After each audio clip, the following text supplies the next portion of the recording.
eu esqueci de comentar no vídeo, então eu vou gravar esse trechinho e deixar um pouco antes do vídeo aqui, mas eu criei um Instagram do canal, então segue lá, beleza? Para você ficar por dentro também, eu vou começar a postar coisas lá, ainda não tem muita coisa, né? Não postei nada, mas segue lá o Insta, é @café.e.código, beleza? Aí a gente vai vendo as paradas e ficando atualizado por lá também, porque eu vou postando as paradas antes de lançar no canal, tá bom? Então é isso aí, valeu, muito obrigado, gente. Fica com o vídeo aí. E aí, galera, iniciando mais uma aula aqui. Hoje a gente vai falar sobre vetores e arrays, beleza? Que é em tese a mesma coisa, tá? O que que são esses caras? Os vetores, eles são praticamente... Lembra quando a gente fala, por exemplo, vou instanciar, vou criar um texto aqui. Então eu coloco string, valor, e aí eu passo meu valor de texto, né? E eu quero colocar, por exemplo, aluno. Eu passo aqui meu nome, Gabriel. O que acontece? Os arrays, eles funcionam. é, eu tenho um tipo também e eu tenho valor também. Só que o que acontece? Esse valor não é um valor único, igual aqui. Ele é um valor, ele é um cara, é uma variável que contém n valores. Então eu tenho como se fosse uma lista nesse cara, sabe? Então, por exemplo, ó, só para exemplificar, eu coloco eu abro e fecho colchetes, acho. Não tenho certeza, sempre confundo colchetes e chaves. Mas enfim, eu vamos tirar a dúvida limpa aqui. Pera aí.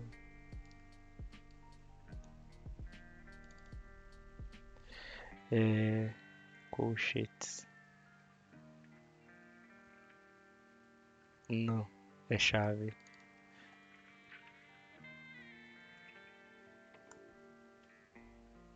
Não.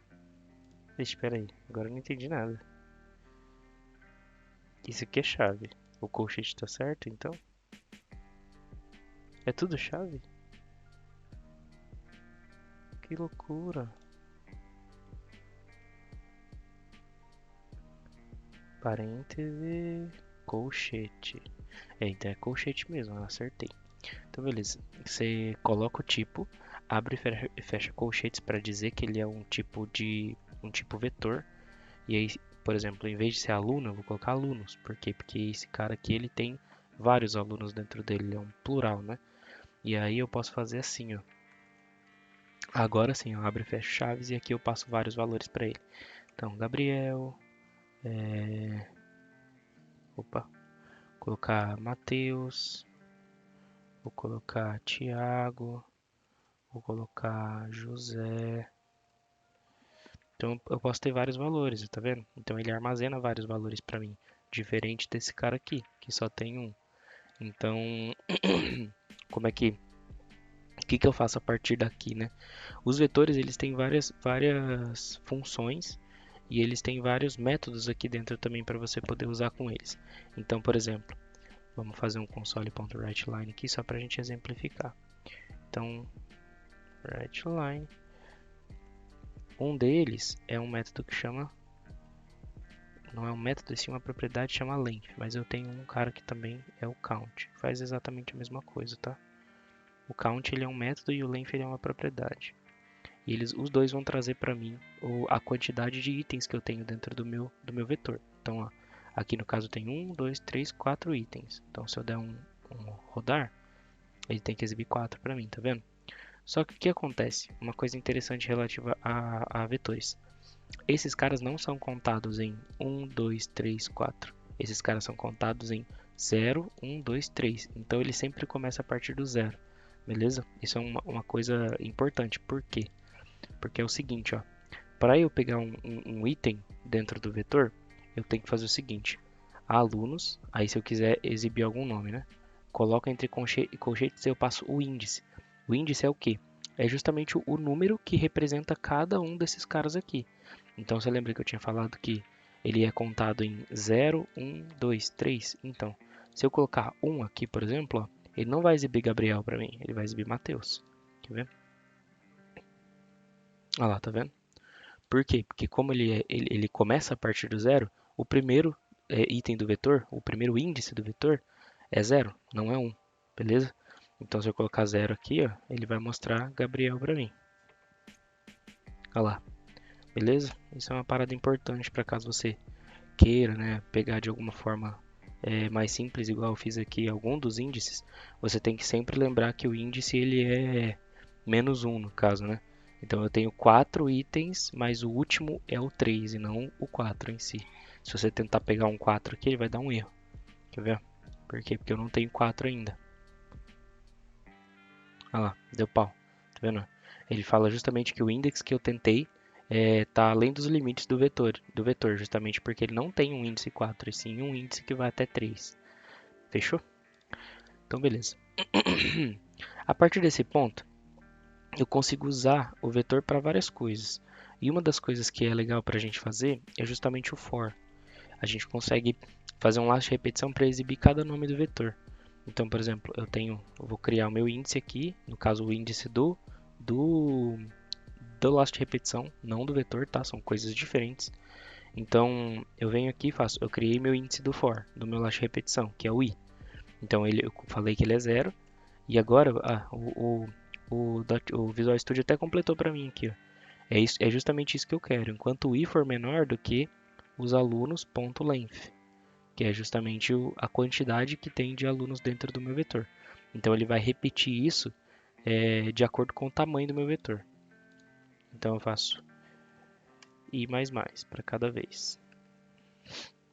E aqui eu coloco um console.writeLine, alunos, e eu passo o índice, que é o quê? Você lembra que eu mostrei que para eu pegar um valor de dentro do meu vetor, eu preciso passar o 0 para o Gabriel, o 1 para o Matheus, o 2 para o Thiago e o 3 para o José, certo? O que acontece? Eu estou falando para o meu for, para o meu laço de repetição, que o meu índice é igual a 0, inicialmente. Então, a primeira vez que ele rodar aqui, ele vai chegar aqui como 0. Então, alunos 0, que eu estou passando o valor de i, né? Aluno 0, aí ele vai printar Gabriel. Aí ele vai incrementar 1. Então, a próxima rodada aqui, ele vai estar com 1. Então, i, aí ele vai fazer o i igual a 1 no caso. E aí no console.writeLine aqui, o i vai ser 1. Aí vai printar Matheus. E assim por diante. Beleza? Vamos lá. Vamos rodar aqui para ver. Ah lá, printou todo mundo. Gabriel, Matheus, Thiago, José. Fechado? E aí eu posso fazer outras operações com os meus arrays. Que é no caso isso aqui, ó. Então, por exemplo, eu quero adicionar alguém. Ele já está instanciado, já está criado meu array, mas eu quero adicionar um cara novo. Então eu venho aqui, alunos, e dou um append. Em quem agora? Vou dar um append na Maria. Olha lá. Esse método aqui, ele adiciona a Maria dentro dos alunos. Só que não tem um problema. Tem um problema aqui. Ele não vai funcionar. Fica vendo. Olha lá, não adicionou. Por quê? Porque a Maria ela não foi incrementada na lista, porque esse cara ele precisa ser recebido de volta. Então eu coloco aqui alunos igual. Só que aí eu tenho um problema. Esse método aqui, ele é um método padrão do .NET, só que ele é um método que não retorna para mim um vetor, ele retorna um tipo de objeto que é um enumerable. Esse cara aqui a gente vai falar bem mais para frente, acho que não vem ao caso ainda, mas o que a gente pode fazer é adicionar um toArray aqui, ó. O array, como eu já falei, é o vetor, tá? O vetor é o nome abrasileirado aí e o array é o nome em inglês. Então, é basicamente eu fazer um toVetor aqui. Aí ele consegue receber a Maria dentro dos alunos, beleza? Então, se eu executar agora, ele vai trazer a Maria para mim. E aqui eu consigo adicionar N pessoas, tá? Então, eu vou colocar aqui o Bruno e o Vinícius. Olha lá. Agora ele vai ter cada vez mais, conforme for adicionando, ele vai adicionar, vai printar mais pessoas aqui, justamente porque eu estou adicionando esses caras aqui dentro do meu array de alunos, tá? Então, os arrays são justamente essas listas, você consegue fazer N operações com elas. É que esse aqui é um exemplo bem simples e bobo, né? Mas você consegue fazer, por exemplo, isso aqui, ó. Quer ver? Em vez agora de eu adicionar dessa forma, eu vou pedir para a pessoa digitar o nome do próximo aluno. Então, aluno, console.writeLine, digite o nome do aluno a ser inserido. E aqui eu vou fazer um console.writeLine. Melhor, deixa eu fazer o seguinte, ó. Vou criar um método aqui que vai retornar uma string para mim. Não, melhor. Ele vai ser do tipo void, vazio, e não precisa dar retorno.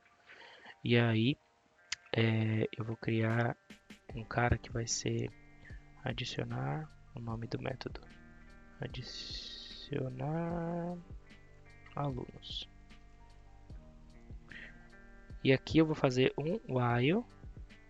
Vou criar pelo menos aqui. Um var deseja adicionar igual a true. E eu vou fazer um while enquanto deseja adicionar for igual a true, ele vai entrar aqui dentro. O que eu quero fazer com isso, tá? Eu vou perguntar para o cara, ó, deseja adicionar mais alunos? Aí, vamos fazer o seguinte. Nesse cara aqui, eu vou passar 1 para sim e 2 para não, tá? Então, o cara ele precisa digitar 1 ou 2. Beleza. Aí aqui eu vou ler esse cara e eu vou jogar ele para dentro do desejo adicionar. Só que aí eu vou fazer um if aqui. E aí eu vou fazer uma parada que a gente não viu ainda. Esse cara aqui ele se chama if ternário. Ele é um cara que minimiza um pouco ali as linhas, né, do if, porque o if quando você faz ele ocupa pelo menos 3 ou 4 linhas ali. Esse cara você consegue fazer numa linha só. Então o que a gente fala para ele? Deseja adicionar? Aí eu vou ler melhor. Vou fazer o seguinte, vou jogar isso para dentro de uma variável, vou colocar desejou, e aí console.readline, eu vou ter que fazer o parse desse cara para inteiro, né? Aí, beleza. E agora sim eu faço meu if ternário. Deseja adicionar? Eu vou colocar igual a desejou. Aí aqui agora, se desejou for igual a 1, então eu vou deixar true. Opa, aqui, true. Se não, eu vou passar false para esse cara. Então, o que é isso aqui? Eu tô falando que o desejo adicionar vai receber true. Se o desejou for igual a 1, que no caso aqui é o sim, né? Se ele digitou 1 é porque ele quer adicionar mais alunos. Se não, ele vai ser falso. Qualquer valor diferente de 1, que a gente interpreta que seria o 2, né? Mas qualquer coisa que ele digitar diferente de 1, ele vai falar que ele não quer adicionar mais alunos aqui. E aí ele vai sair do meu while, beleza? E aí no caso aqui eu vou colocar um if também. Que aí esse if ternário ele é muito bom, mas para operações simples como essa. A partir do momento que você precisa criar blocos de código dentro do seu if, aí já não é mais viável, beleza? Aí ele não consegue, a não ser que você use para chamar métodos, mas ainda assim, quando você tem um bloco de código que você quer fazer alguma coisa um pouco mais complexa dentro do seu if ali, aí é recomendado que você faça o if comum, tá bom? Mas beleza. Então aqui, ó, se ele deseja adicionar, aí eu vou colocar console.writeLine, digite o nome do aluno. E aí aqui eu vou fazer o que eu fiz aqui em cima. Inclusive eu vou tirar esses caras dali, porque eu não quero mais que eles sejam adicionados. E aí eu vou fazer esse append aqui, só que eu vou fazer com console.readline, que aí ele vai ler a linha que o cara digitou, que vai ser o nome do aluno, e vai jogar lá para dentro. Beleza? Então, se deseja adicionar, console.writeLine, aí eu só vou colocar um aqui, ó, uma mensagenzinha. Aluno inserido no vetor. Beleza. Se não, nem precisa fazer nada, porque ele vai sair do nosso while, né?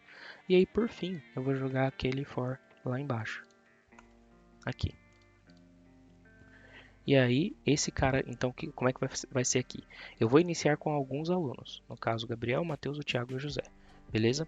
Ele vai adicionar, né, no caso, não vai adicionar nada, né? Eu preciso chamar esse cara aqui. Então, adicionar alunos.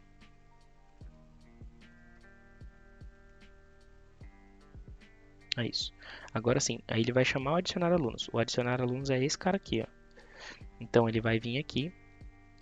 Posso até voltar o fora ali, porque ele vai acontecer depois do adicionar alunos ainda. Aí. Então, eu vou chamar o adicionar alunos. O adicionar alunos é esse cara aqui, é esse bloco de código, tá bom? Então, ele vai começar com desejar true, justamente para ele poder entrar dentro do while.